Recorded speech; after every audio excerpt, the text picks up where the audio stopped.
வேர் பற்றும் என்று ஆலோசனை சொல்லுங்க. சரியா? உன் வேர் பற்றும். சொல்லுங்க. அர்த்தம் உன் வேர்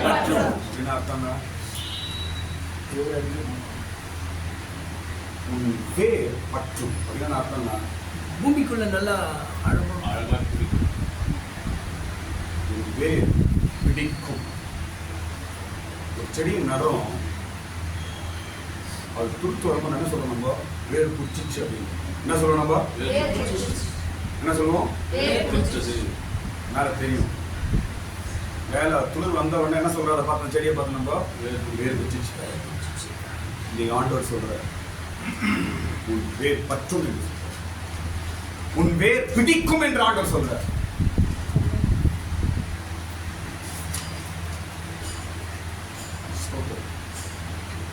உன் வேர் பற்றும் உனக்கு கனி உண்டாகும். உன் வேர் பற்றும் உனக்கு கனிகள் உண்டாகும் என்று ஆண்டவர் சொல்லுகிறார். ஸ்தோத்திரம். செடி வளரணும்னா வேர் பிடிச்சாதான் வளரும். வேர் மிக மிக முக்கியம்.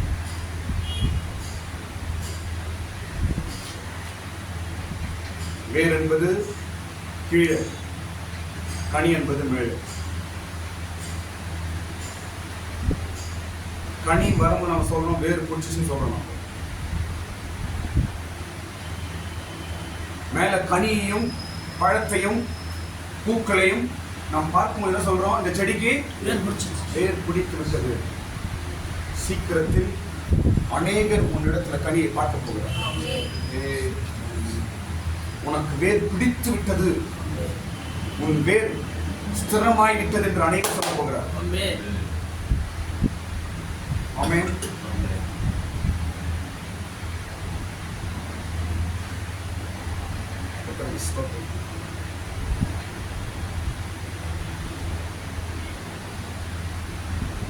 ஒருபோதும்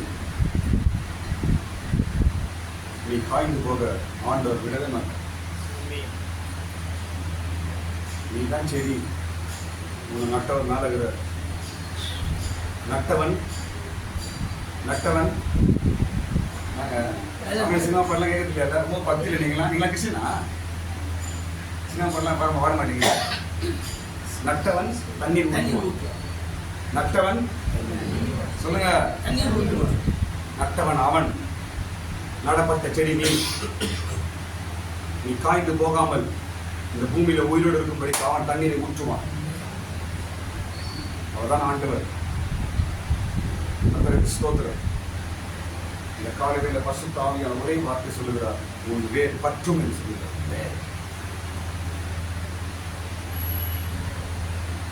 நம்முடைய வேர் எந்த அளவுக்கு பிடிக்கிற பூமியை அந்த அளவுக்கு இந்த பூமி மேல ஒரு ஸ்திரமான மரமாய் நாம் வளருவோம். உங்க வேர் எவ்வளவு பூமியில ஸ்ட்ராங்கா பிடிக்குதோ அந்த அளவுக்கு அநேகருக்கு நீங்கள் மேல் கொடுப்பீர்கள். உங்க வேர் எந்த அளவுக்கு பூமியில ஸ்திரமாய் பிடிக்குதோ அந்த அளவுக்கு உன் வாழ்க்கை எத்தனை புயல் வந்தாலும் நீ பார்த்துருவாரு. ஆமென். வேர் மிக முக்கியம்.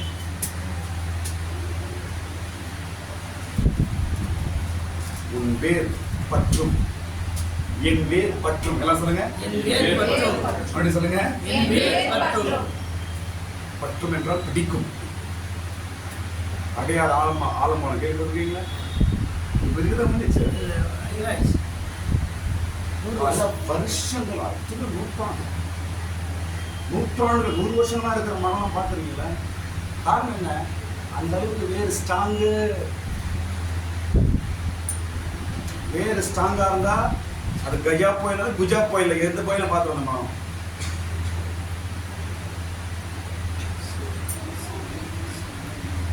வேர் ஸ்திரம் இல்லாதனால தான் மரம் சாய்கிறது. வேர் ஸ்திரம் இல்லாதனால்தான் மரம் சாய்கிறது.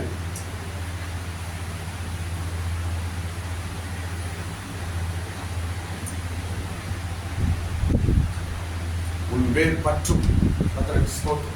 இந்த வார்த்தையை எசேக்கியா ராஜாவுக்கு பரிசுத்த ஆவியானவர் சொல்லுவார். யார் சொல்றாரு? எசேக்கியா ராஜாவுக்கு பரிசுத்த ஆவியானவர். எந்த சூழ்நிலையை சொல்றாரு தெரியுமா? அழகாவே எந்த சூழ்நிலையை சொல்றாரு தெரியுமா? இந்த ராஜாவோட சத்துரு விரோதி வந்து நின்னு பயங்கரமா மிரட்டுறான். எல்லாம் பாருங்க, என்ன பண்றான்? என்ன பண்றான்? யார? யார் மிரட்டுறது? சத்துரு. எல்லாம் ஆக்கிடுறான் பார். நீ என்ன பண்றான் பார். உன் கடவுள் உன்னை காப்பாற்றுவானா? நீ ஆராதிக்கிற கடவுள் உன்னை காப்பாற்றுவாரா? உன்னை என்ன கதியாக்குறான் பார். உன்னை கொல்ல போறான் பார். நீ வெட்கப்பட போற பார்.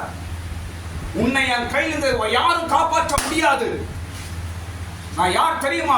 இப்படி எல்லாம் சொல்லி அவன் அப்படியே பயம் காட்டுறான். அவன் சொல்ற பாருங்க, எப்படியாப்பட்ட மனுஷன் இருந்தாலும் ஒரு நேரத்துக்கு அவன் பயம். அப்படிதானாங்க? எப்படியாப்பட்ட மனுஷனா இருந்தாலும் ஏதாவது சூழ்நிலை அவன் என்ன அவன் பயந்து. அதே போல சீக்கிரம் பயந்துட்டான். இவனை காட்டுல அவன் கொஞ்சம் சக்தி வாய்ந்தது தெரியும். இவன் பயந்துட்டான். எசேக்கியா ராஜா, ஐயோ என்ன ஆகும், இப்படி பயம் காட்டானே என்று பயந்து நடுங்கி அழுறான். உடனே அவன் எங்க போறான்? அவன் கடவுள் கிட்ட போறான். எங்க போறான்? எங்க போறாங்க சொல்லுங்க? உனக்கும் எனக்கும் அதான் நிலைமை. எத்தனை சூழ்நிலைகள் வந்தாலும் நீ போய் நிற்கிற இடம் கடவுள். அங்குதான் உனக்கு தைரியம் கிடைக்கும். அங்கதான் உனக்கு பாதுகாப்பு. இவ்வளவு பெரிய ராஜா எசேக்கியா ராஜா, அவன் எதிரி வந்து பயம் காட்டான். இவன் உடனே யார்கிட்ட போய் நிற்கிறான்? பாருங்கம்மா, எங்க நிற்கிறாருமா? நான் சொல்றேன் பாருங்க, எல்லாரும் பாருங்க. எந்த சூழ்நிலையா இருக்கட்டும், நீங்கள் கடவுள் இடத்தில் போய் நிற்பதை மறந்து மனுஷகிட்ட போய் நின்னீங்க, வெட்கப்பட்டு போயிடுவீங்க. கடவுள் கிட்ட போய் நின்று நிற்பீங்க என்றால் உன் சத்துரு வெட்கப்பட்டு போவான்.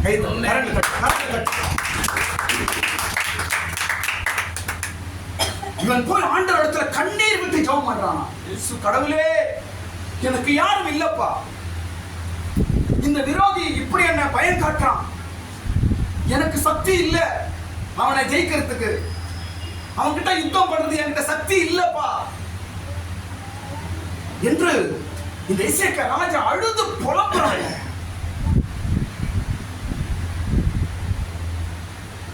உடனே அவன் அழுகை, அவன் கண்ணீரை பார்த்து கடவுள் அவனுக்கு ஒரு வார்த்தை சொல்றார்.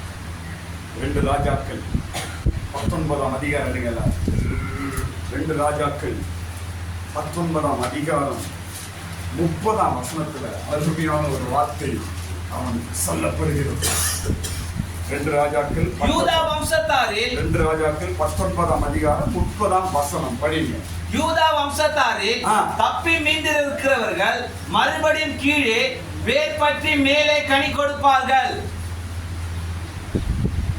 மறுபடியும் வேர் பற்றி மேலே கனி கொடுப்பார்கள்.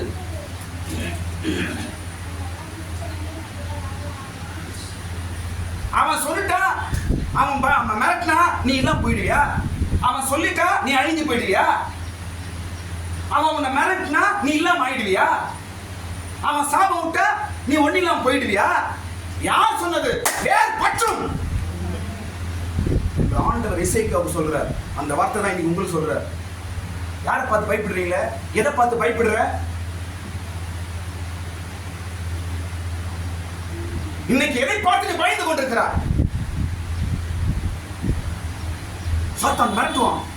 பாரு, உன் குடும்பம் எப்படி இருக்குது, எதிர்காலம் எப்படி இருக்குது பாரு, உன் சூழ்நிலை எப்படி இருக்குது பாரு, என்ன ஆகுமோ தெரியல பாரு என்று இன்னைக்கு பயப்படுறியா? நீங்க ஆண்டவர் சொல்றார், எந்த விரோதியின் வார்த்தையும் உன் மேல பலிக்க ஆண்டவர் விட மாட்டார். என்ன சாபம் உன் மேல பலிக்கும்? என்ன பாருங்க, ஒருவேளை எவனோ சொன்ன சாபம் உன் மேல வந்து பலிச்சுச்சுன்னா இயேசு சிலுவையில மரிக்கவில்லை என்ற அர்த்தம். இயேசு ரத்தம் சிந்தவில்லை என்ற அர்த்தம். எந்த மனுஷோட சாப வார்த்தைக்கு பயப்படாத, எந்த சூழ்நிலைக்கும் பயப்படாத,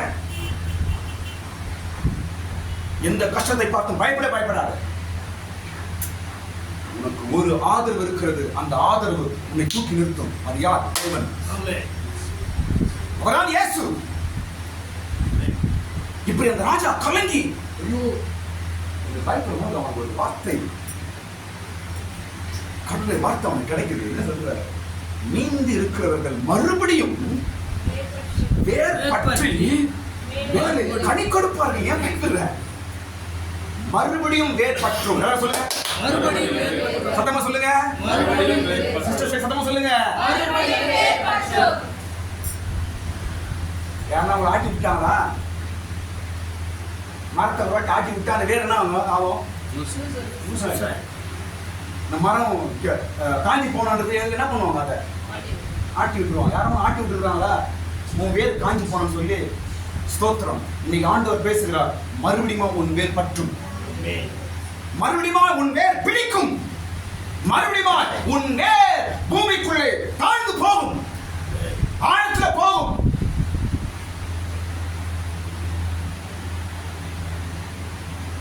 மேல கனி கிடைக்குமா? அவனுக்கு நீ கனி கொடுப்பார். ஆமென். ஆமென்.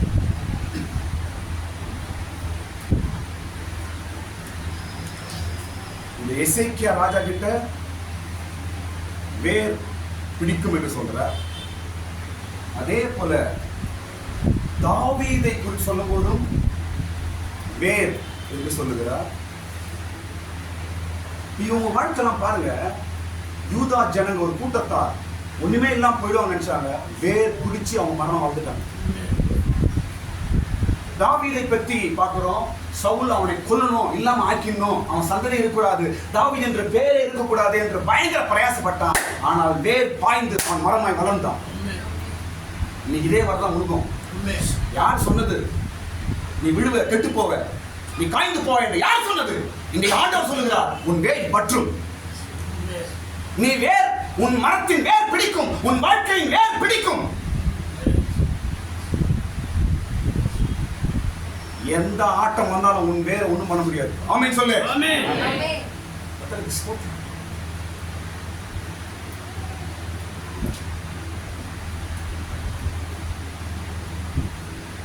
நாம் தான் மரம், நட்டவர் கடவுள். இதா சரி, நம்முடைய வேர் இயேசு. சொல்லுங்க, எல்லாரும் சொல்லுங்க. ஒரு மரத்துக்கு எதுங்க முக்கியம்? அந்த வேர் இயேசு தான். நாம் மரம் தான். நம்மை ஸ்திரப்படுத்துகிறவர் இயேசு. நீ அசைந்து கீழே விழாதபடிக்கு உன்னை தாங்கி நிறுத்துகிறவர் இயேசு. உன் வேர் பற்றி போகும் பொழுது மேல நீ கனி, பழம், பூ மற்றவர்களுக்கு கொடுக்கிறார். உன் வாழ்க்கையில் ஆசீர்வாதத்தை உண்டாக்குற வேரை இயேசுதான். ஆமென். ஆமென். கீழே வேர், மேலே கனி. எல்லாம் சொல்லுங்க, கீழே வேர், மேலே கனி.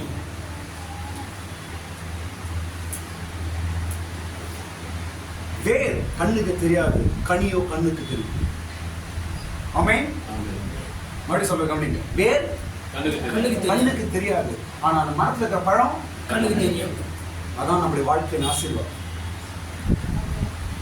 நம்மோடு கொடுக்கிற இயேசு மற்றவனுக்கு தெரிய மாட்டார், ஆனா நாம் ஆசீர்வாதம் மற்றவர்கள் பார்ப்பார்கள். நான் சொல்றது புரியுதா உங்களுக்கு? உன் கூட இயேசு யாரும் பார்க்க முடியாது. யாரும் இயேசு யாருக்கானு தெரிய மாட்டார்.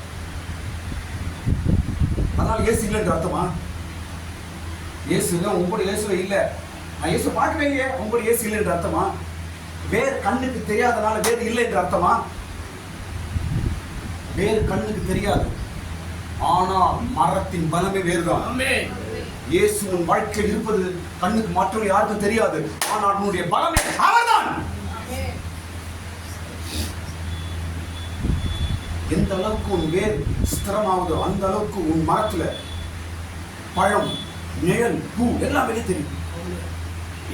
இதான் எல்லாம் பாருங்க, இதான் வரப்போற நாட்களில் உன் வாழ்க்கையில் ஆண்டவர் செய்து போகிறார். ஆமென். இயேசு உன்னோடு இருப்பதை உன்னுடைய ஆசீர்வாதத்தின் மூலமா ஜனங்க பார்க்கிறோம். ஆமென். இயேசு உன் கூட இருக்கிறத, இயேசு வேறு போல உன் கூட இருக்கிறத ஜனங்கள்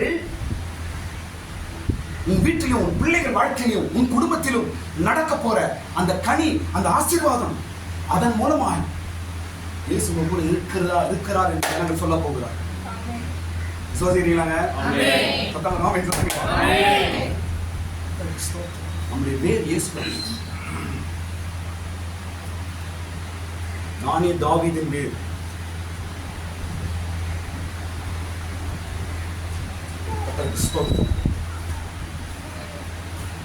ஆண்டவர் சொல்லுகிறார், உன் வேர் பிடிக்கும். இயேசுதான் நம்முடைய வேர். பாருங்க, இயேசு நம்பி இருக்கிற நீ, இயேசப்பாவை நம்பி இருக்கிற நீ ஒருபோதும் நீ காய்ஞ்சு போக மாட்டே. ஆமென். நீயா இருக்கட்டும், உன் பிள்ளைங்களா இருக்கட்டும், உன் குடும்பமா இருக்கட்டும், நீ செய்கிற தொழிலா இருக்கட்டும், நீ செய்கிற வேலையா இருக்கட்டும், உன் பிரயாசமா இருக்கட்டும், எதுவுமே கெட்டு போவார். ஒன்றும் காய்ந்து போவதில்லை. வேறு ஸ்ட்ராங்கா இருக்கும்போது மரம் என்ன ஆகும்? ஒன்னும் வேறு சொல்லணும், நானே ஸ்ட்ராங்கா இருக்கேன், ஏன் கவலைப்படுற? நானே ஸ்ட்ராங்கா இருக்கிறேன், நீ ஏன் கவலைப்படுகிறா? வேறு சொல்லுது உள்ள, நான் என் வேலை செய்து இருக்கிறேன்ப்பா, நீ அப்பா கவலைப்படுற? உன்னை விடாதபடிக்கு காப்பது என்னுடைய கடமை. ஆமென். நீ சாய்ந்து போகாதபடிக்கு உன்னை பிடிப்பது என் கடமை. ஆமென். எத்தனை புயல் வந்தால், எத்தனை பிரச்சனைகள் வந்தால், எத்தனை போராட்டங்கள் வந்தால், எத்தனை அசைவுகள் வந்தால், நான் உன்னோடு இருக்கிறேன் என்று இயேசு சொல்லுகிறார். ஆமென். அவர்தான் வேர். அவர் மேலதான் நீ நிக்கிற, தெரியுமா அவனுக்கு? நீ யார் மேல நிக்கிற? இயேசு மேலதான் நின்று கொண்டிருக்கிறாய். அந்த வேர் இன்றைக்கு சொல்லுது, இயேசு என்ற வேர் உன்னோடு கூட பேசுகிறது. என்னவென்றால், உன் வேர் பிடிக்கும். நானே வேர், உன்னை ஸ்திரமா, நான் உன்னை ஸ்திரப்படுத்துவேன். எல்லாரும் உன்னை பார்க்கறது போல நான் கனி உனக்குள்ள உண்டாக்குவேன், ஆசீர்வாதத்தை உண்டாக்குவேன், நல்லது உனக்கு செய்வேன். மற்றவங்க பார்த்து ஆச்சரியப்படுற போல உங்ககிட்ட நல்ல காரியங்களை நான் உருவாக்குவேன். பாருங்க, கவனிங்க. மரத்தின் வேர் ஸ்திரமா இருந்துச்சுன்னா நிறைய பேர் உன்னை மாத்திட்டு வருவாங்க. மரம் ஸ்திரம், வேர் நல்லா ஸ்ட்ராங்கா இருந்துச்சுன்னா எல்லாரும் மரத்துக்கிட்ட வருவாங்க. எதுக்கு? நிழலுக்கு வருவாங்க, கனிக்கு வருவாங்க, அப்புறம் பூக்கு வருவாங்க, அந்த பச்சை இலைக்காக வருவாங்க. நான் பேசவில்லை, பரிசுத்தமாக நான் பேசுகிறேன். நீதான் அந்த வேர், நீதான் அந்த மரம். உன்னை ஸ்திரப்படுத்துகிற இயேசு உன் கூட இருக்கும்போது ஏன் கவலைப்படுற? எவன் விட்டு போன எல்லாம் திரும்பி வருவான் உன்கிட்ட. ஆமென். உன்னை தேடி வந்துதான் அவனை. கரங்களை தட்டு, கரங்களை தட்டு. உன் இடத்தில் வந்துதான் ஆக வேண்டும், இடத்துல வந்துதான் ஆக வேண்டும். உன்னிடத்துல நிழல் உண்டாகும், உன்னிடத்துல பழம் உண்டாகும், உன்னிடத்துல காய் உண்டாகும், உன்னிடத்துல பூக்கள் உண்டாகும். உன்னை அலட்சியப்படுத்தி உன்னை அவமானப்படுத்தி தூக்கி போட்டு போனவன் வரப்போறான் பாரு உங்ககிட்ட. அவன் எங்கு தேடியும் நிழல் உன்னிடத்தான் உண்டு என்று உன்னிடத்தில் தான் வருவான். உன்னை அவமானப்படுத்தி தூக்கி போட்டவன் உங்ககிட்ட வருவான். நான் சொல்லவில்லை, வேறாகிய இயேசு சொல்லுகிறார்.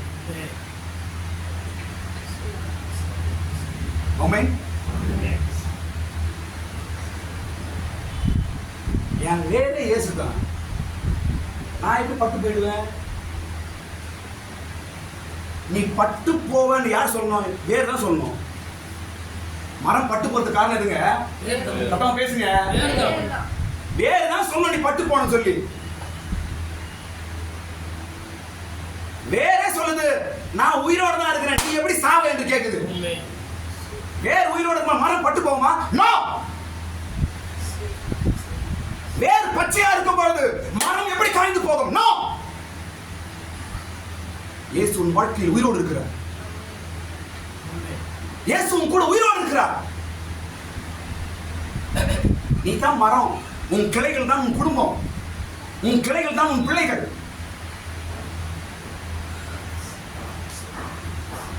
உனக்குள்ள இருக்கிற பழங்கள் தான் உன் வீட்டில் நடக்க போற ஆசீர்வாதங்கள், ஆண்டவர் செய்த நல்ல காரியங்கள்.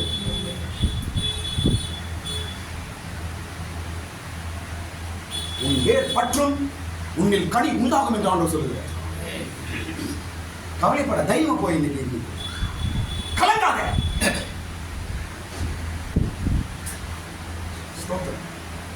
பாருங்க எல்லாம் கவனிங்க. இப்ப இந்த சப்ஜெக்ட் அப்படியே இப்போ கொலோசியர் இருக்கும். எங்க வராங்க இப்போ? கொலோசியர். பவுல் எழுதுறாரு. இந்த மரம் வேர் இத குறித்து பவுல் கொலோசியர் ஜனங்களுக்கு ஒரு புக் எழுதுறார். கொலோசியர் 2ஆம் அதிகாரம் வரும்போது,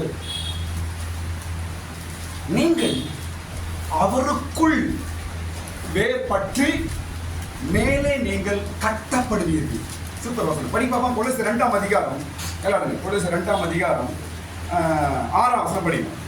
ஆகையால் நீங்கள் கர்த்தராகிய கிறிஸ்து இயேசுவை ஏற்றுக்கொண்டபடியே அவருக்குள் வேர் கொண்டவர்களாகவும் வேர் கொண்டவர்களாகவும் அவர் மேல் கட்டப்பட்டவர்களாகவும். போதும். அங்க என்ன படிச்சோம்? கீழே வேர் மேல கனி. சொல்லுங்க. 2 ராஜாக்கள்ல எசேக்கியா ராஜாக்கு என்ன சொல்லப்பட்டது? கீழே வேர் மேல கனி. இங்க பவுல் சொல்றார், கீழே வேர் மேல நீ கட்டப்படுவாய். ஆமென். உன் வேர் பிடிக்கும், உன் வேர் படரும், உன் வேர் ஸ்திரப்படும். அதனால் நீ கட்டப்படுவாய். உன் குடும்பம் கட்டப்படும், உன் கையின் பிரயாசங்கள் கட்டப்படும், உன் ஜெபம் கட்டப்படும், உன் வேர்வை கட்டப்படும், உன் கஷ்டங்கள் கட்டப்படும். ஆமென்.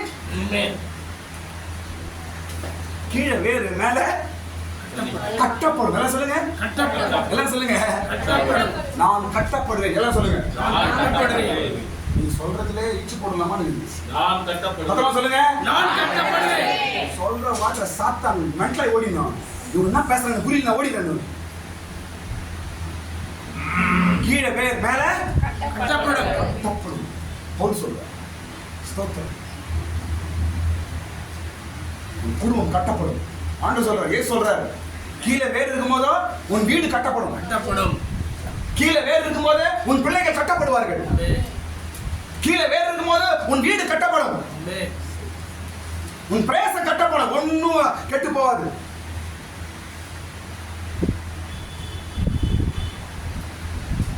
கிறிஸ்துவிடத்தில் நம்பிக்கை, இயேசுவிட்ட நம்பிக்கை வைத்து வாழ்கிறவன் ஒருபோதும் கெட்டு போன சரித்திரமே கிடையாது.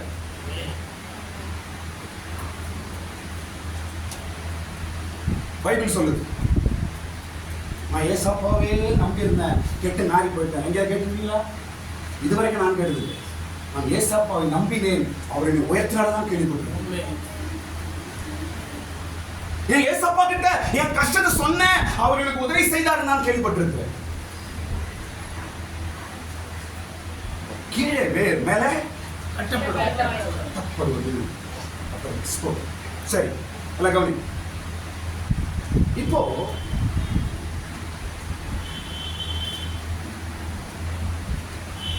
ஏன் வேர் காய்ந்து போகுது?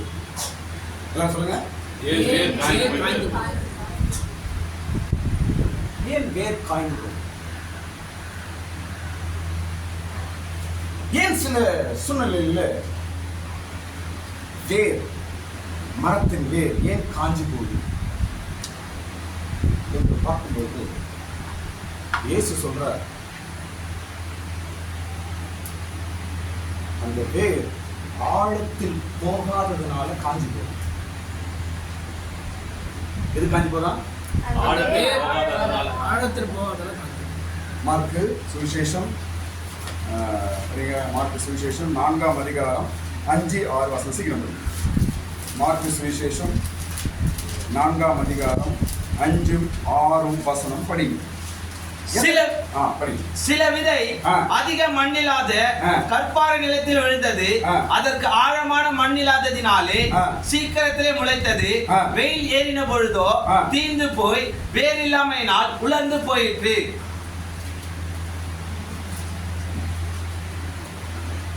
இந்த இடத்துல அந்த விதை மரமாயி என்ன ஆயிடுச்சு? காஞ்சி போகுது. என்ன ஆகுது? வேர் என்ன ஆகலையா? உலர்ந்து ஆழம் இல்லாதான் வேர் என்னாச்சு? படிங்க. வெயில் ஏறின பொழுதோ தீர்ந்து போய் வேர் இல்லாமையினால் உலர்ந்து போயிற்று. வேர் இல்லாதனால என்ன ஆகுதா? அந்த மரம் உலர்ந்து போயிடுச்சு, காய்ந்து போகிறது. ஏன்? ஆழம் இல்லை. ஆழம் இல்லாதனால வேர் போக மாட்டேங்குது. செடி என்ன ஆகுது? காய்ந்து போகுது. நம்ம வேர் ஆழத்தில் போக வேண்டும். சொல்லுங்க எல்லாரும். மேல மேல மேல என்ன ஆகும்? அது வேர் எந்த அளவுக்கு ஆழத்தில் போகிறதோ அந்த அளவுக்கு மரம் ஸ்திரமா இருக்கும். அப்ப நம்ம வாழ்க்கை, நம்முடைய வேர் ஆழத்தில் போக வேண்டும், இல்லைன்னா காஞ்சி போகும். ஸ்தோத்திரம். 2 விஷயம் நான் சொல்ல போறேன். கிறிஸ்தவர்களாகிய நாம் தான் மரம். நாம் காஞ்சி போகக்கூடாது. எப்பயுமே நாம பச்சையாய் மற்றவர்களுக்கு நிழலாய் நாம் இருக்க வேண்டும்.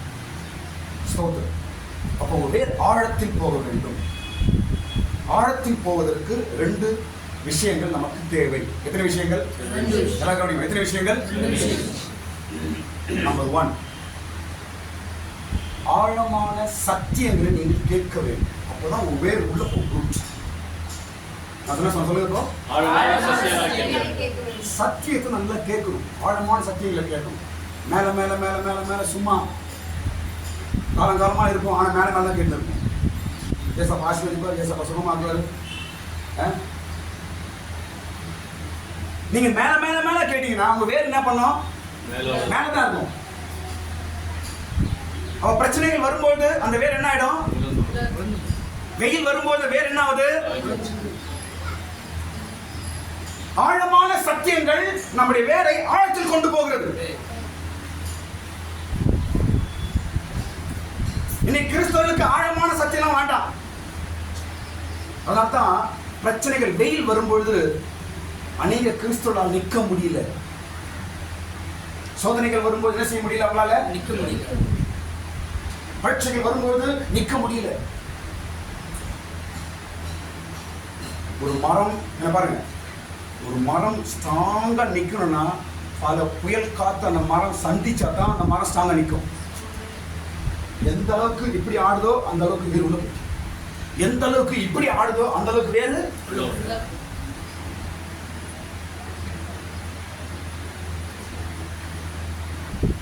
ஆழமான சத்தியங்களை கிறிஸ்தவர்கள் கேட்க வேண்டும். ஆழமான சத்தியங்களை விரும்ப வேண்டும். ஒரு பாட்டு, மியூசிக்கு, கதை, ஜோக்கு இன்னைக்கு சர்ச்சில் தான் டைம் பாஸ் பண்றாங்க பாஸ்டர். நான் யாரும் தவறாய் பேசவில்லை, பொதுவாய் பேசுகிறேன். நானும் பாஸ்டர் தான். என்ன எத்தனை பேர் கேட்டு பண்றான்னு தெரியாது. பணிக்கு போறோம். இது வந்து டைம் பாஸ் பண்ற இடம் கிடையாது. இது ஜோக் அடிக்கிற இடம் கிடையாது. நீங்க சிரிக்க வைக்கிற இடம் கிடையாது. நீங்க சிரிக்கிற வீட்டில் ஒரு டிவி போட்டு சிரிங்க. இது சிரிக்க வைக்கிற இடம் கிடையாது. இது நம்மை சுத்திகரிக்கிற இடம். இது நம்மை மாற்றுகிற இடம். இந்த இடம் நம்ம வேற மனுஷனா மாற்றுற இடம். இந்த இடம் நாம் பயபக்தியா இருக்க வேண்டிய இடம். இந்த இடம் கடவுள் மனிதனோடு பேசுகிற இடம். ஆமென். அப்ப இந்த இடத்தை நீ எதை நேசித்து வரணும்? ஆழமான சத்தியங்களை கேட்கிற இடம்.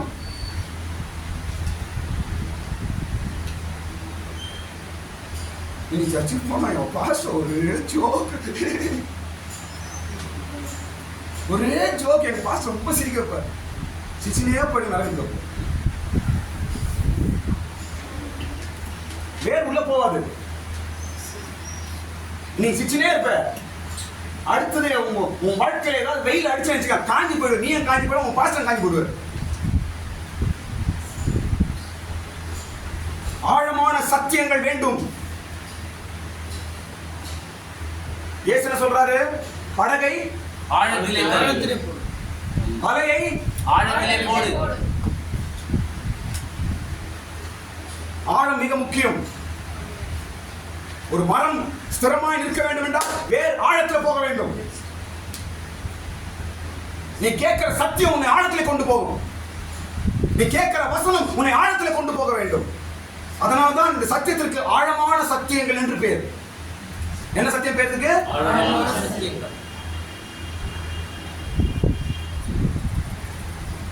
பேசிக் ஆரம்பத்தை இப்ப எல்கேஜி 1 2 3 ஸ்கூலுக்கு போறோம். 1ஆம் கிளாஸ் பசங்களுக்கு ஒரு விதம் சொல்லி தராங்க. அப்படியே நம்ம 10ஆம் கிளாஸ் வரும்போது என்ன சொல்றாங்க? வேற விதமாக வருது. நம்மளுடைய மெச்சூர். இதான் சத்தியம். அப்படிதான் நம்ம வளர வேண்டும். 10ஆம் கிளாஸ் வந்துட்டு உன்னை 1ஆம் கிளாஸ் பாருங்க, A for apple, B for been சொன்னா அப்ப எப்படி நீ உன் வேர் எப்படி ஆழ்த்த போகும்? உனக்கு எப்படி ஒரு மரமா மாறுவ? இன்னைக்கு செடி, நாளைக்கு என்னவா மாறணும்? நீ அநேகருக்கு நீ நிழல் கொடுக்க வேண்டும். ஆழமான சத்தியங்கள் உன்னை பெரிய மரமாய் மாற்றும்.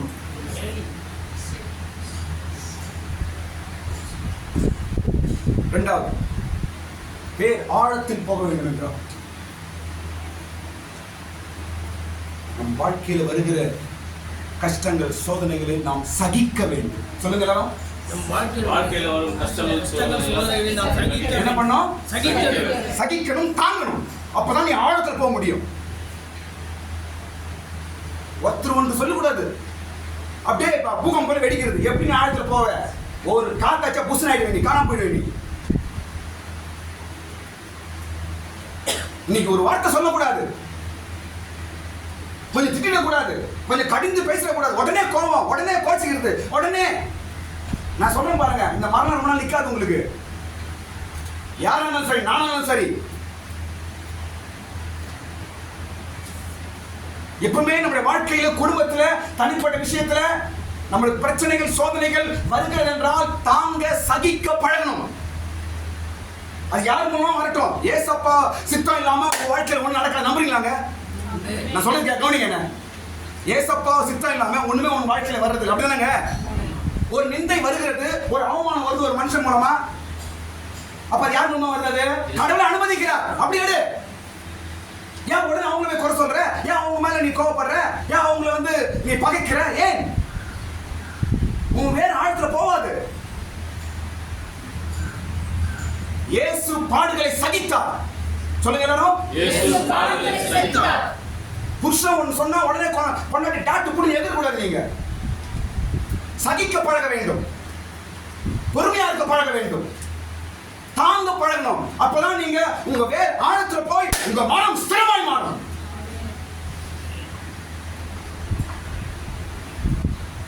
ஏன் ஆண்டவர் உங்க வாழ்க்கையில சோதனை என்ற காற்றை ஏன் அனுமதிக்கிறாரு? உங்க வேர் ஆழத்துல போனதுக்காக தான்.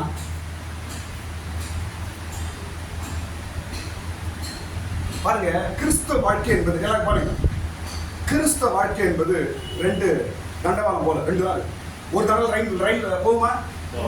ஒரு ரயில் போல எத்தனை தண்டவாளம் வேணும்? 2 தண்டவாளம் சேர்த்தா தண்டவாளம் சொல்றோம். ஒன்று கிறிஸ்தவம், இன்னொன்று நம்ம வருகிற பாடுகள் கஷ்டங்கள். இது 2 சேர்ந்து தான் வண்டி போகும். என் வாழ்க்கையில கஷ்டமா இருக்கக்கூடாது. ஏசப்பா தூக்கி இடுப்பு வச்சு எப்பவுமே எவ்வளோ வச்சுப்பாங்க. ஒரு குழந்தை பெத்தனை இருக்குது, பையங்கிறான், அவங்க அம்மா எவ்வளோ வைக்கும் இடுப்புல? எவ்வளோ வைக்கலாம்? வயசு ஏய் யாருக்கு ஏற்பாடு பேருக்கு உக்காந்துங்க. இதுதான் கிறிஸ்தவம். நீ நடக்கணும். ஏசப்பா எப்பவுமே தூக்கி இடுப்புல வைக்க மாட்டாரு. பிதா இயேசுவை என்ன பண்றார்? பாடுகளுக்கு ஒப்பு கொடுத்தார். மடி மேல உட்கார வச்சிருந்தாரா? ஆனா பிதா இயேசுவோட சீட் எது? பிதாவின் மடிதான் அவரோட சீட்டு. ஆனா நேரம் வரும்போது என்ன செய்யறாரு? குமாரனை விடா, தனியா போ. இதுதான் உனக்கும் எனக்கும். ஆனால் கைவிட மாட்டார். ஆனால் கைவிட மாட்டார். நீ கெட்டு போக, உடைந்து போகவோ, அழிந்து போக ஒருபோதும் விட மாட்டார். முன்னாடி போ, நான் பின்னாடி வருகிறேன் என்று சொல்வார். கரங்களை தட்டுங்க, கரங்களை தட்டுங்க. நீ முன்னாடி போ, நான் பின் வருவேன். உனக்கு உதவி பண்ண முன்னாடியே வருவேன் தான் கடவுள் சொல்லுவார். வேர் ஆழமாய் போகும்படிக்கு 2 காரணம், 2 விஷயம் நான் சொன்னேன். நம்பர் 1 சொல்லுங்க. முதல்ல ஆழமான சத்தியம். ஆழமான சத்தியம் எப்பவுமே கேட்கணும். ஆழமான சத்தியம் என்றால் கடிந்து கொள்வது, உபதேசம் பண்ணுவது, சிக்ஷிப்பது, இதெல்லாம் ஆழமான உபதேசங்கள். மேலேயே பூசி பூசி பூசி பூசி அம்மா செல்லம் அம்மா செல்லம், நோ நோ நோ. ரெண்டாவது, நம்ம வருகிற சூழ்நிலை, பாதைகள், கஷ்டங்கள் நம்ம என்ன செய்யணும்? சகிக்கணும், தாங்கணும். அப்போதுதான் நீங்கள் ஆழமான வேறு உள்ள மரமாய் மாறுவீர்கள். இல்லையா?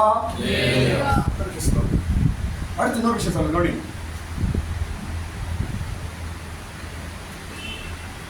உங்களுடைய வேர் ஸ்திரமாய் போகும்படிக்கு இயேசு அவர்கிட்ட 2 விஷயம் இருக்கு. ஒன்று ஞானம், அறிவு. சொல்லுங்க.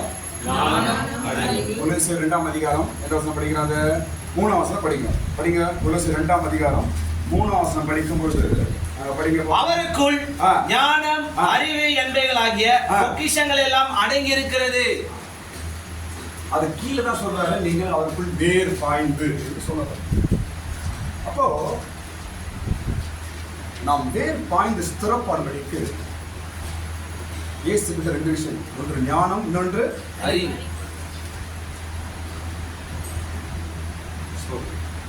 இது 2 சேர்ந்து பொக்கிஷம் சொல்லப்படுது. என்னவா அது? பொக்கிஷங்கள். ஞானம், அறிவு என்ற பொக்கிஷங்கள் எல்லாம். நான் நினைக்கிறோம் பொக்கிஷனா துட்டு, பொக்கிஷனா பணம், பொக்கிஷனா நகை, பொக்கிஷனா சொத்து அப்படின்னு நினைக்கிறோம். அது ஒரு பகுதி. ஆனா நீங்க பைபிள்ல சொல்லுமா, இயேசு நம்ம கொடுக்கிற ஞானமும் அறிவும் நமக்கு என்னவாது? பொக்கிஷம். இயேசு கொடுக்கிற ஞானம், அறிவு என்னவாது? சொல்லுமா. பொக்கிஷம். பாருங்க, கூலி வேலை செய்கிறவனுக்கு சம்பளம் அதிகமா, இயேசு உட்கார்ந்து இருக்கிற மேனேஜருக்கு சம்பளம் அதிகம்? அதான் தெரியல. இதனால எனக்கு அதான் டவுட் இருக்குது. நான் பகலாம் கஷ்டப்படுறேன், சம்பளம் கம்மி, உங்களே உட்காந்துக்கிறான். அவன் லட்சக்கணக்கு சம்பளம் எப்படி கஷ்டம்? யாருக்கு சம்பளம் அதிகம்?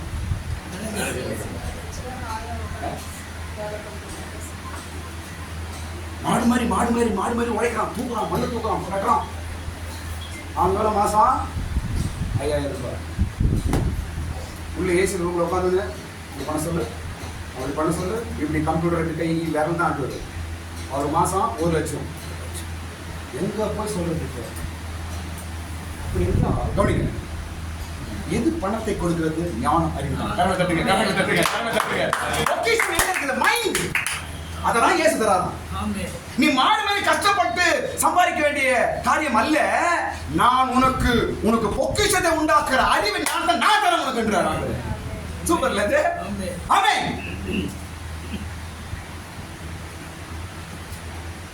எப்பவுமே பாருங்க, ஐடியா போடுறான் பாரு, அவன் சம்பளம் அதிகம். அறிவுக்கு சம்பளம் அதிகம். சுந்தரம் பிச்சை CEO கூகுள், எத்தனை கோடி ஒரு வருஷம் சம்பளம். என்ன பண்றாரு? மம்முட்டி வெட்டுறாரு. அவரு என்ன பண்றாரு? மைண்ட். சொல்லுங்க, அதுதான் சம்பளம். நான் என்ன சொல்லணும்னா, அது யார்கிட்ட இருக்குது? அது யார்கிட்ட? இயேசுகிட்ட இருக்குது. அதுதான் பொக்கிஷம். இப்போ மைண்ட் நமக்கு என்ன தருது? பொக்கிஷம் தருதுங்க. தட்டுங்க. உன் அறிவு பொக்கிஷத்தை கொடுக்கும், உன் ஞானம் பொக்கிஷத்தை கொடுக்கும். அந்த இதில் ஆளை நம்ம தந்துடுவாங்க. அறிவு பொக்கிஷத்தை கொடுக்கிற அறிவு உனக்கு இயேசு தர்றார். பொக்கிஷத்தை கொடுக்கிற ஞானத்தை இயேசு தர்றார். ஸ்தோத்திரம். இதை தந்து என்ன பண்றாரு? உன் வேர் ஸ்திரப்படும்படி செய்யறாரு. அடுத்த பகுதி நான் சொல்லி முடிப்பேன். லாஸ்ட் பகுதி. நம் வேர் கொண்டு, நம் வேர் பிடித்து நாம் கட்டப்படும்படிக்கு நமக்கு தேவையான 5 காரியங்கள். எத்தனை காரியங்கள்? நான் முடிக்க போறேன். நீங்க வேர் நல்லா உள்ள போய் ஸ்ட்ராங் ஆகி நீங்க கட்டப்படணும். உன் குடும்பம் மேல வரணும். கட்டப்படணும் என்ன? மேல வருதுன்னு அர்த்தம். உன் பிள்ளைங்க மேல வரணும், உன் எதிர்காலம் மேல வரணும், உன் பொண்ணு மேல வரணும், உன் பையன் மேல வரணும். இதற்கு 5 காரியங்கள் நமக்கு தேவை. எத்தனை காரியங்கள் தேவை? 5 காரியங்கள். இந்த 5 காரியம் இருந்தா உங்க வேறு ஸ்ட்ராங்கா உள்ள போய் நீங்க மேல வந்துடும். வாழ்க்கை மேல் மேல உயரும். கட்டப்படுவது என்றால் மேன்மேல் உயர்வது. அவர் சொல்லுகிறார், அவருக்குள் வேர் பாயவும் அவர் மேல நீங்கள் கட்டப்படவும். இயேசு நம்மை கட்டுகிறார். இயேசு நமக்கு வேதா இருக்கு. ஸ்தோத்திரம்.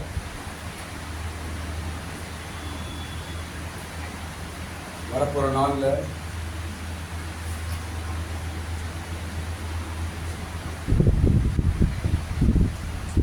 துளிர் ஏதோ உன் வாழ்க்கையில வரப்போகுது. என்ன வரப்போகுது? துளிர். எதுக்கு? எதுக்கு? ஏன் துளிர் வருது? ஏன் துளிர் வருது? மாத்துக்கு வேர் உள்ள வேலை செய்து வேர் ஸ்ட்ராங் ஆகுது, வேர் ஸ்திரமாவது என்பதை ஆண்டவர் சீக்கிரத்தின் வாழ்க்கையில காண்பிக்க போறார். ஒரு துளிர் வரப்போகுது. உன் வேர் ஸ்ப்ரெட் ஆகிறத நீ பார்க்க போற. உன் வேர் ஏதோ வேலை செய்யறதை நீ பார்க்க போற. வேறு வேலை செய்யறத பார்க்க முடியாது, ஆனால் துளிரை பார்க்க முடியும். கரெக்ட்ல தட்டுங்க. வேர் வேலை செய்யறத பார்க்க முடியாது, ஆனால் என் வாழ்க்கையில வரப்போகிற துளிரை நான் பார்க்க போகிறேன். ஹல்லேலூயா. இதுக்கு 5 காரணம் நமக்கு தேவை. எத்தனை காரியங்க? நான் சொல்லி முடிச்சிடுறேன். இந்த 5 காரணம் நமக்கு இருந்தா நம்ம வேறு உள்ள சரவணன் போயிட்டே இருக்கும். நம்ம மேல வளர்ந்துடும், டக்கு டக்குன்னு வளரணும். என்ன 5 காரியம் பவுல் எழுதுற?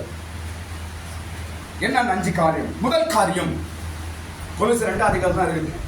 முதல் காரியம் என்ன? உன் வேர் படர்ந்து நீ மேல மேல உயர்வதற்கு உனக்கு தேவையான முதல் காரியம் என்ன? முதல் காரியம் பவுல் என்ன எழுதுகிறார் என்றால் ஒழுக்கம். எல்லாம் சொல்லுங்க. ஒழுக்கம். 5ஆம் வசனம் படிங்க. சரீரத்தின்படி நான் தூரமாய் இருந்தோம், ஆவின்படி உங்களுடன் கூட இருந்து உங்கள் ஒழுங்கையும். போதும். என்ன சொல்றார்? முதலாவது ஒழுங்கையும். எல்லாம் சொல்லுங்க. ஒழுங்கையும். இந்த கொலோசியர் சபை ஒழுக்கமான சபை. பவுல் எழுதுகிறார். எப்படி பண்றாங்க? அவங்க ஒழுக்கத்தை பார்த்து பவுல் சந்தோஷப்படுறாங்க. படிக்கலாம், கேள்வி படிங்க. உங்கள் ஒழுக்கத்தையும் உங்கள் ஒழுங்கையும் கிறிஸ்துவின் மேலுள்ள உங்கள் விசுவாசத்தின் உறுதியும் பார்த்து சந்தோஷப்படுகிறேன். அந்த கொலோசியர் சபை எப்படி இருக்குன்னா அது ஒழுங்கையும் விசுவாசம். முதல் பாயிண்ட் என்ன காரியம்? அது ஒழுக்கம். ஒழுக்கம். எல்லாம் சொல்லுங்க. ஒழுக்கம். ஒரு குடும்பம் வளரணும்னா, டெவலப் ஆகணும்னா நம்பர் 1 ஒழுக்கம் இருந்தால் தான் குடும்பம் வளரும். எல்லாவற்றையும் ஒழுக்கம் வேண்டும்.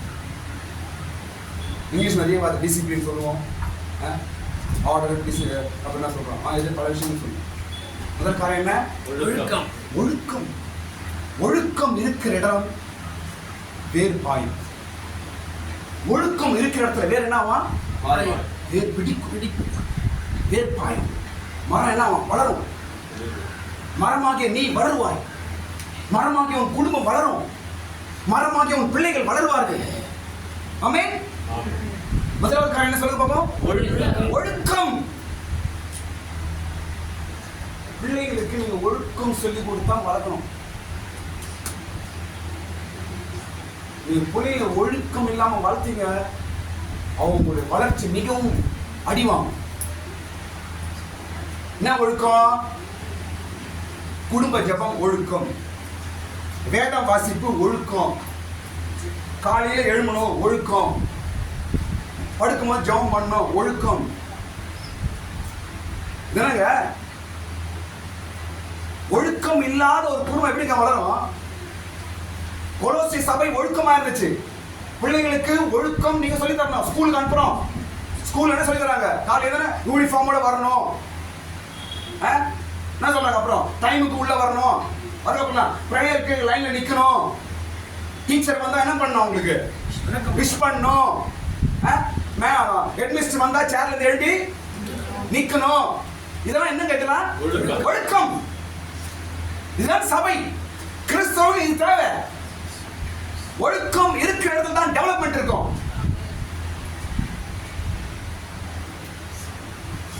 புள்ளி அமிச்சு அந்த கடைக்கு வீங்க வேணடா.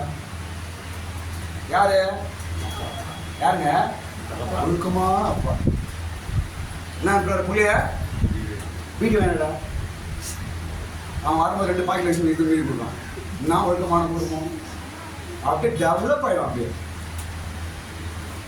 அப்பா சொல்றார், ஏய் 50 ரூபா போயிட்டு டாஸ்மாக் ஜனாதி மாதிரி வாங்கினா போ. என்ன போகணுமா பையன்? சாராய கடைக்கு போகணுமா? நான் வாங்கிறதுக்கு குடி வாங்க யார் போறாரு? இப்போ ஒழுக்கமான ஃபாதர், ஒழுக்கமான ஃபேமிலி, ஒழுக்கமான சன்னு எங்க அனுப்புறாரு? சாராய கடைக்கு அனுப்புறாரு. அந்த குடும்பம் டெவலப் ஆகுமா? நீ கால் குடிக்காரனா ஃபுல் குடிக்காரனா ஆகும். பைபிள் சொல்லி தரது ஒழுக்கம். சர்ச்சில் என்ன சொல்லி தரோம்? ஒழுக்கம். டைமுக்கு வரணும். அது நம்ம சபையில் இல்லை. அப்படி பேசக்கூடாது. அதை பற்றி பேச நான் டென்ஷன் ஆகும். என்ன நம்ம கிட்ட ஒழுக்கம் வீடு அது அந்த பாயிண்ட் அப்படி சைக்கிள் வச்சுக்கணும். பாஸ்டர் வேற பேசுங்க.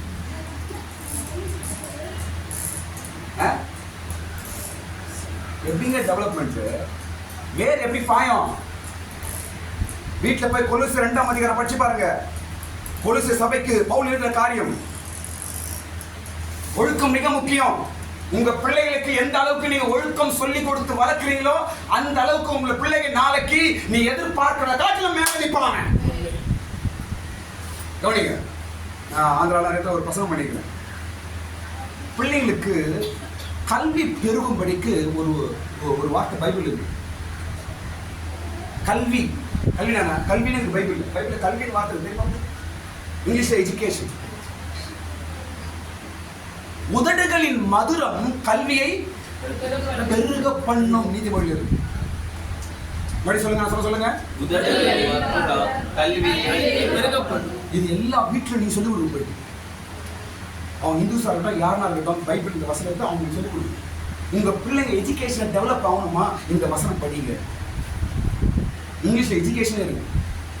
உங்க பிள்ளைங்க கல்வியில வளரணுமா, நல்லா படிக்கணுமா, நல்ல மார்க் வாங்கணுமா, இந்த வசனம் படிங்க அப்படின்னு நீங்க கொடுங்க.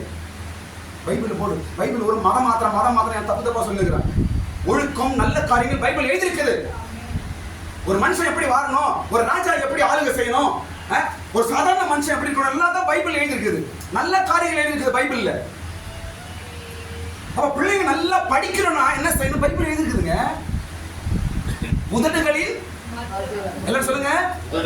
உதடுகளில் அப்படின்னு அர்த்தம் என்ன?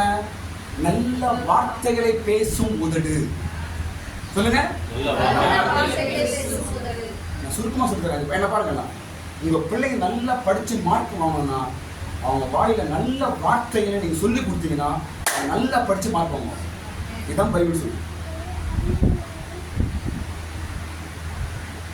மதுரமான வார்த்தை. பிள்ளைங்க எப்படி பேசணும்? நல்ல வார்த்தையை பேசணும்.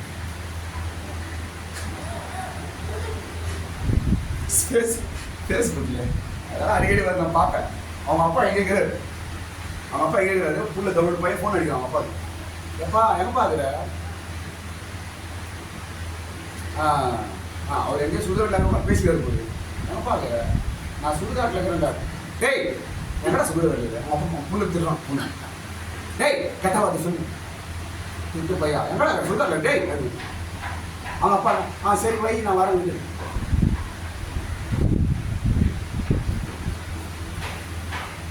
எப்படிங்க? எப்படி அந்த வாயில கல்வி வரும்? பைபிள் பொய்யாயிடுமே. உங்க பிள்ளைங்க உங்களை மரியாதை குறைய பேசுறாங்கன்னா அவங்க படிப்பு வரணும். உங்க பிள்ளைங்க வாயில கெட்ட வார்த்தை வருதுன்றா அவங்க வாயில படிப்பு வராது.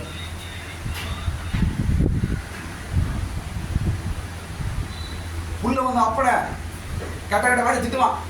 கெட்ட வார்த்தை திட்டுவான். அவங்க அப்பா ஒரே சந்தோஷம். அவன் புள்ள பத்தியா அவன் வெளியே அப்படியே அவங்க அம்மா சொல்லுவாங்க அப்ப வெளியே கோவப்படுத்து என் செல்லம் அவ்வளவுதான் அது குயில தள்ளிட்டேன்னு அர்த்தம் நீ அவங்க அப்பா மேலேயே கோவப்படுதான் அவன் அப்பா மேலேயே கெட்ட வார்த்தை பேசுறான் அப்பா அம்மா பூரிச்சு போயிடுறாங்க அப்படி அப்பா எக்க பண்ணுனீங்க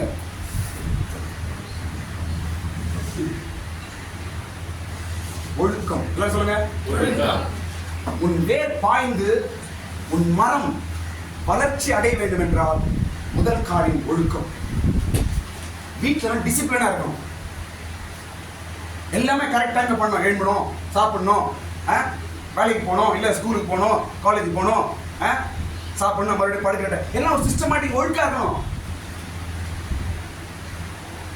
ஒரு சொல்ற கவனிங்க, என்ன பாருங்க, இயேசு மடிச்சிட்டாருங்க, செத்துட்டு எங்க வைக்கிறாங்க அவரை? கல்லறையில் இருக்கிறாங்க. எத்தனை நாள் உயிரோடு எழுப்பாரு அவரு? 3ஆவது நாள் உயிரோடு எழுப்பிட்டாரு. அப்போ அவர் பார்க்கறதுக்கு சிக்ஸில் உள்ள போனாங்க. யாரும் இல்ல, இயேசு இல்ல. ஆனால் அவரை சுற்றி இருந்த சீலை ஒரு இடத்துல சுருட்டி வைக்கப்பட்டிருந்தது. எப்படி இருந்துச்சு அது? அவர் சுற்றி இருந்த உடம்பு சுற்றி இருந்த சீலைனா துணி, அது எப்படி இருந்துச்சா? அப்போ அவர் உயிர்த்தெழும் போது அவர் துணியை என்ன செய்யறாரு? சுருட்டி வச்சு அடிச்சு வச்சுட்டு ஒரு நல்ல ஏசு இல்லை, டீசெண்டாக இருக்கிற ஏசு. நீங்க இருக்கிறீங்களா? எங்க பாஸ்டர் சொல்லுவார், நான் ட்ரைனிங் இருக்கும்போது, டேய் எப்படி எடுத்து போறாங்க, பாம்பு தோல் ஊசி போட்ட மாதிரி போறாங்க போறது. பாம்பு தோல் ஊசி மச்சி வச்சுட்டா போவாது. பாம்பு தோல் ஊறிச்சா மச்சி வச்சுட்டு போமா? சொல்லுங்க. சில வீடுகள் அப்படித்தான். எங்க ஒழுங்கு பிள்ளைங்க சொல்லி விடுங்க. துணி மடிச்சு வைக்கணும், இப்படி இருக்கணும், பெட்ரூம் இப்படி இருக்கணும், ஹால் இப்படி இருக்கணும். பைபிள் சொல்லுதுங்க.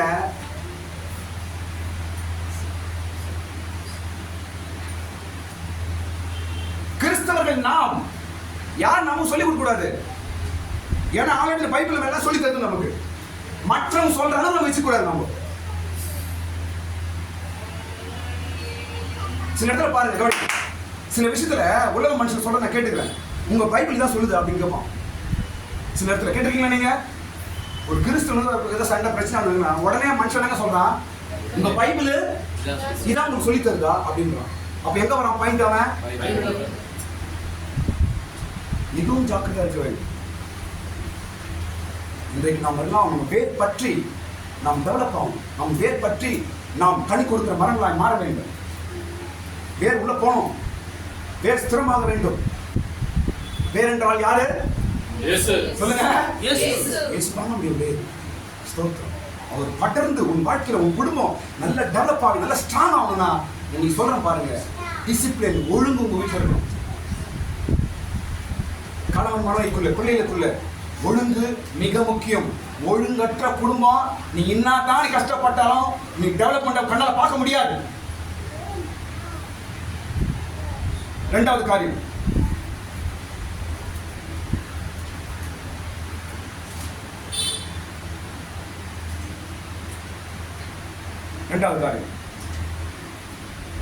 அவருக்குள் நடக்க வேண்டும். என்ன சொல்லப்படுது? படிங்க. எந்த வசனம் படிங்க? 6ஆம் வசனம் படிங்க. 7ஆம் வசனம். நீங்கள் போதிக்கப்பட்டபடியே விசுவாசத்திலே உறுதிப்பட்டு ஸ்தோத்திரத்தோடு அதிலே பெருமிதமாக அவருக்குள் நடந்து கொண்டு அவருக்குள் நடந்து கொண்டு. இரண்டாவது விஷயம், அவருக்குள் நடக்க வேண்டும். அவர்னா யாரு? அவருக்குள் நடக்கணும் அப்படின்னா அர்த்தம் தெரியுமா? நான் சீக்கிரம் போயிட்டேன். போதனைக்கு ஏற்றபடி நம்ம நடக்கணும். அவருக்குள் நடக்கணும். கிறிஸ்தவனால் நமக்கு ஒரு நடக்க நம்மளும் ஒழுங்கு எழுதுனாங்க. அவருக்குள் நடக்க வேண்டும். உங்கள் நடக்கைகள், உங்களுடைய பழக்க வழக்கங்கள், உங்களுடைய லைஃப் ஸ்டைல் இதெல்லாம் எப்படி இருக்கணுமா? கிறிஸ்துவுக்குள் நடக்க வேண்டும். சர்ச்சில் என்ன சொல்லிக் கொடுக்குறாங்க அதுபடி நம்ம வாழணும். சர்ச் என்ன சொல்லிக் கொடுக்குறாங்க அது நீங்க அவருக்குள் நடக்க வேண்டும். மூன்றாவது காரியம் சீக்கிரம் போயிருக்கோம். மூன்றாவது காரியம் என்னவென்றால் போதிக்கப்பட வேண்டும். மூன்றாவது காரியம் என்ன? 7ஆம் வசனம் படிங்க. நீங்கள் போதிக்கப்பட்டபடியே. போதும். மூன்றாவது காரியம் என்ன? போதிக்கப்பட வேண்டும். எது சர்ச்சைக்கு வரீங்க? கவனி, எது சர்ச்சைக்கு வரோம்? நாம் போதனையை கேட்க அப்படின்னாங்க. பைபிள் நம்ம என்ன சொல்றாங்க? இங்க போதிக்கப்பட வேண்டும். அப்பதான் வேறு பாஞ்சு அந்த மரம் டெவலப் ஆகுமா.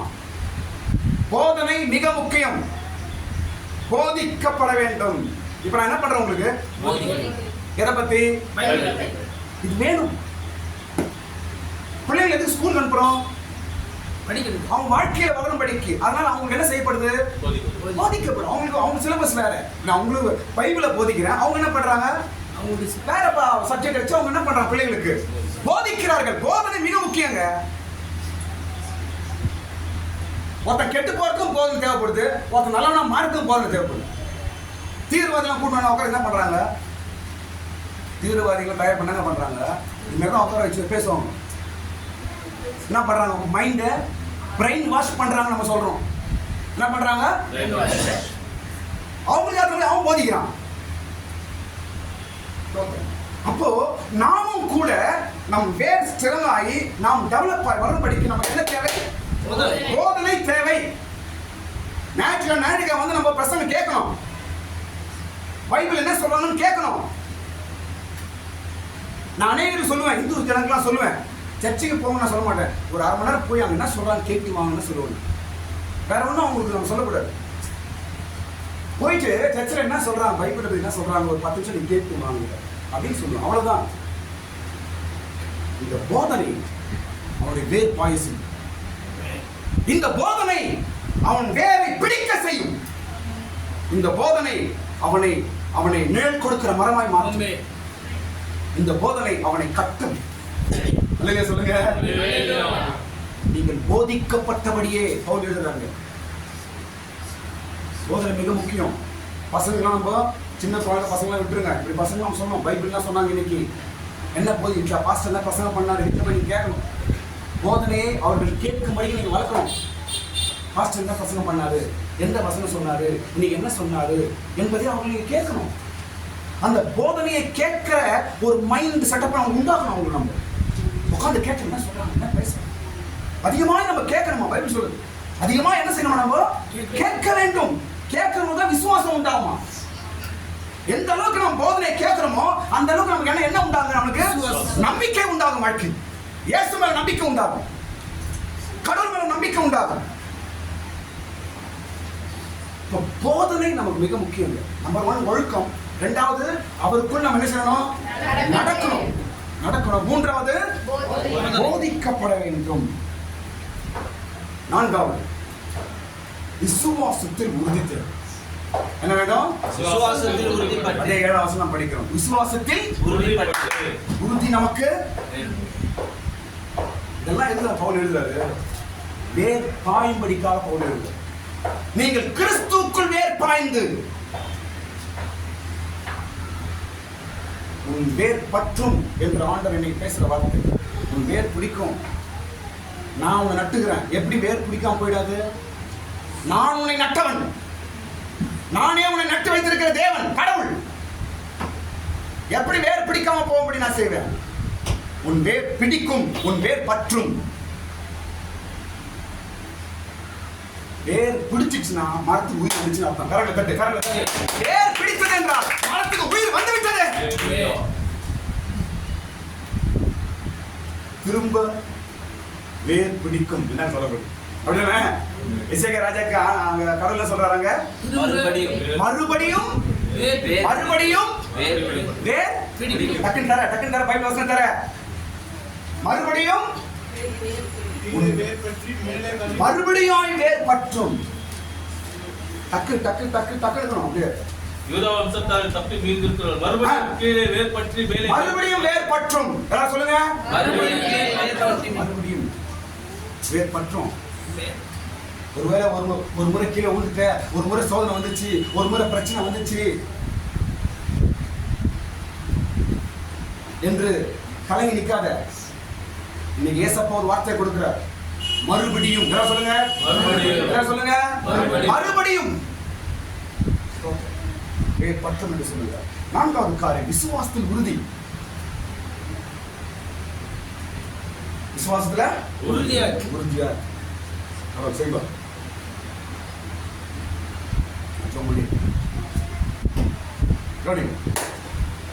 உங்க விசுவாசத்தை நீங்க ஸ்ட்ராங்கா இருக்கணும்னா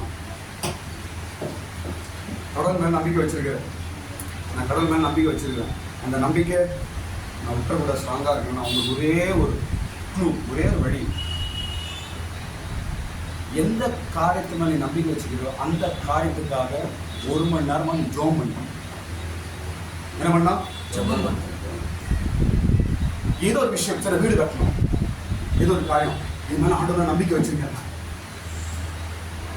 ஒரு ஃபார் எக்ஸாம்பிள் நம்பிக்கை வச்சுக்கிறேன், கடவுள் உதவி செய்வார். நம்பிக்கை நம்ம என்ன செய்யக்கூடாது? நம்பிக்கை இந்த நம்பிக்கை செய்யக்கூடாது, விட்டுறக்கூடாது. இந்த நம்பிக்கை எப்படி நம்ம உறுதியா இருக்கணும் என்று ஆசைப்படுறேன். அதுக்கு என்ன வழி? ஜெபம். 1 மணி நேரம். 1 மணி நேரம் வீடு கட்டணும், வீடு கட்டி முடிக்கணும், காரியம் செய்து முடிக்கணும். சாமி இது செய்யுங்கப்பா அப்படின்னு சொல்லி 1 மணி நேரம் அதுக்காக நீ ஜெபம் பண்ணிட்டுனா அந்த விஷயத்திலிருந்து உன் விசுவாசம் நவுந்து போகும். விசுவாசமும் கடவுளும் ஒன்றாய் சேர்ந்து ஜபமே இல்லை. நம்பிக்கை நம்பிக்கை எப்படி நம்பிக்கை உறுதிப்படும்? ஸ்லாப் போடுறாங்க, கவனிங்க பாருங்க. ஸ்லாப் போடுறோம், என்ன பண்ணுறாங்க? கலவை போடுறாங்க, கலவை போட்டு எல்லாம் பண்ணுறாங்க. அது உறுதி ஆகணும்னா என்ன பண்ணுவாங்க? என்ன பண்ணோம்? ஸ்லாப் போட்டு முடிச்சுட்டு பண்ணிட்டு தூக்கிட்டா அது ஸ்ட்ராங் ஆகும், அது கிராக் ஆகும். என்னவா?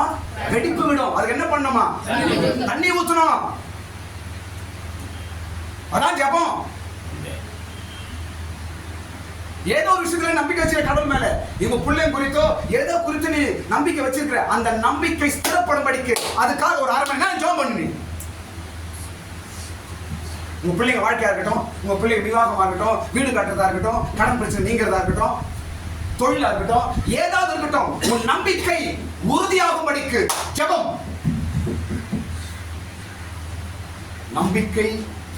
நம்பிக்கையில உறுதியா இருக்கும்போது உங்கள் வேர் பற்றும். நம்பிக்கையில் உறுதியா இருந்தால் உங்கள் வேர் பற்றும், பிடிக்கும், வேர் ஸ்திரமாயிடும் உள்ள. ஸ்தோத்திரம். கடைசி காரியம் சொல்லி முடிக்கிறேன். 5வது காரியம் ஸ்தோத்திரத்திலே நீங்க பெருகுங்க. ஸ்தோத்திரத்தோட அதிலே பெருகுவீர்களாக. 5வது காரியம் நம்ம வேறு ஸ்ட்ராங்கா உள்ள போறதுக்கு 5வது காரியம் நம்ம கிட்ட என்னன்னா ஸ்தோத்திரம். எல்லாரும் சொல்லுங்க. ஸ்தோத்திரம் பயங்கரமான மந்திரம். ஸ்தோத்திரம் ஒரு பயங்கரமான ஸ்லோகம்.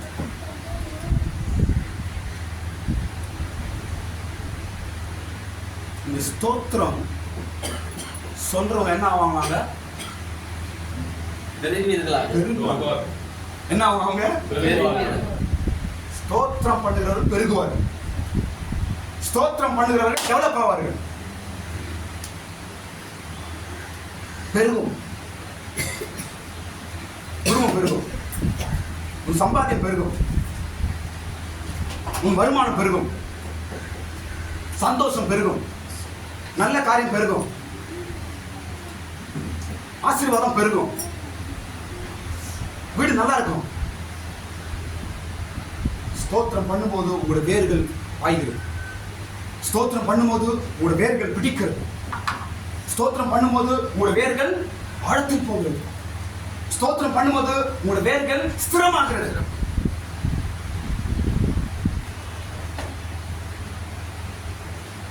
உங்க வேர் ஸ்ட்ராங் ஆகி நீங்க டெவலப் பண்ணணும்.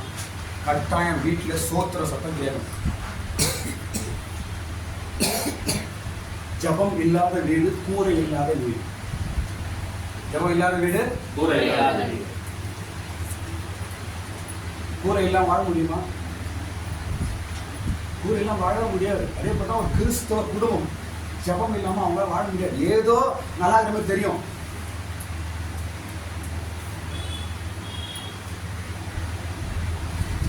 ஆனா கடைசியில எல்லாம் சூன்யமா நிற்கும்.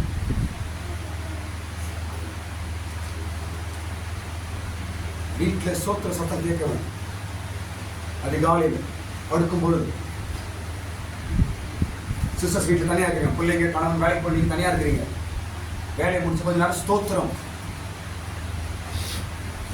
சும்மா டிவியை போட்டு சீரியலை பார்த்துக்கின்னு சினிமா பாட்டில் கேட்டுக்கின்னு எப்படி டெவலப் பண்ணுவோம்? எப்படி ஆர்டர் டெவலப் பண்ணுவார் உன் குடும்பத்தை? உன் வீடு எப்படி டெவலப் ஆகும்? உன் வேர் எப்படி பாயும்? வேர் மேலே நின்றோம், ஒரு காத்தாச்சவன் தலைக்கிற கவுத்துருமா, கிளம்பி கீழே போட வேர் மேலே வந்து பிடிக்கும். அப்படி ஆகுது. நம்ம 5 காரியம் நான் சொல்லிக்கிறேன். முதல் காரியம் என்ன? ஒழுக்கம். இரண்டாவது, இயேசுக்குள் நடக்க வேண்டும். மூன்றாவது, போதனை நமக்கு தேவை. நான்காவது, விசுவாசம் உறுதியாக இருக்க வேண்டும். ஒரு உறுதியான விசுவாசம் வேண்டும். 5வது காரியம், இந்த 5 காரியம் இருக்கும் என்றால் நீங்கள் கிறிஸ்துவுக்கு வேர் ஊன்றப்படும் என்று பவுல் கொலோசி சபைக்கு சொல்லுகிற நல்வார்த்தையை இந்த காலவேளை ஆண்டு நமக்கு வருகிறார். உன் வேர் பற்றும். அதை கண்களை முடிக்கும். இசைக்கிய ராஜாவுக்கு